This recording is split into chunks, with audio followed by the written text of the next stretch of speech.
പഞ്ചറായല്ലോ. എന്ത് ഒലക്കമ സൈക്കിളാണത്?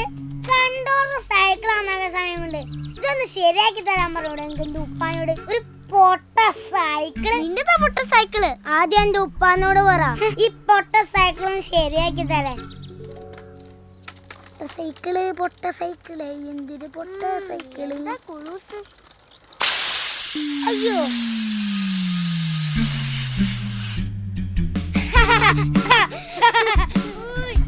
നാശിപ്പിച്ചു.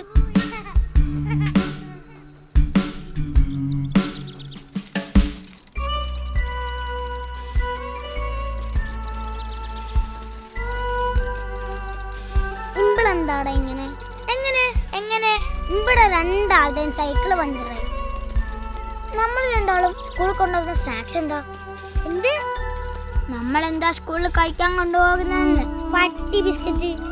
ഞാനും നിന്റെ കാര്യം ചോദിച്ചിട്ടില്ല. അതന്നെ. നിന്റെ അച്ഛൻ്റെ കയ്യിലും കാശില്ല, എൻ്റെ ഉപ്പേൻ്റെ കയ്യിലും കാശില്ല. പക്ഷെ എൻ്റെ ഉപ്പ എന്നെ വലിയ സ്കൂളിൽ ചേർത്തു, നിന്റെ അച്ഛൻ എന്നെ ചെറിയ സ്കൂളിൽ. അതുകൊണ്ടെന്താ മനസമാധാനം ഉണ്ട് ഞങ്ങൾക്കും. രണ്ടാക്കും രാവിലെ ഉപ്പുമാവ്. പക്ഷെ ഞാൻ ചിക്കൻ തിന്നാറുണ്ട്, ഉരിച്ച ചിക്കൻ.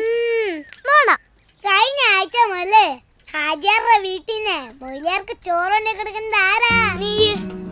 ആ ചോറ് വെറും ചോറല്ല മോനെ, നെയ്ച്ചോറ് അല്ലെങ്കിൽ ബിരിയാണി.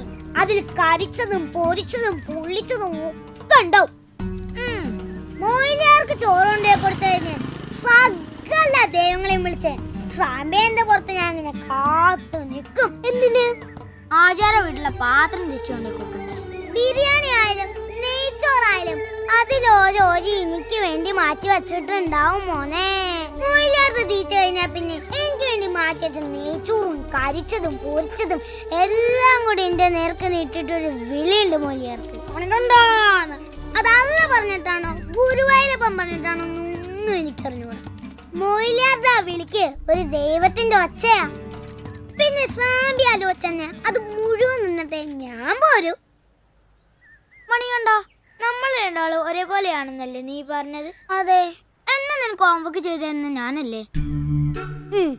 ഒരു ദിവസം ഞാൻ കൊണ്ടേ കൊടുക്കട്ടെ മൊയിലാക്ക് ചോറ്? പ്ലീസ് എടാ.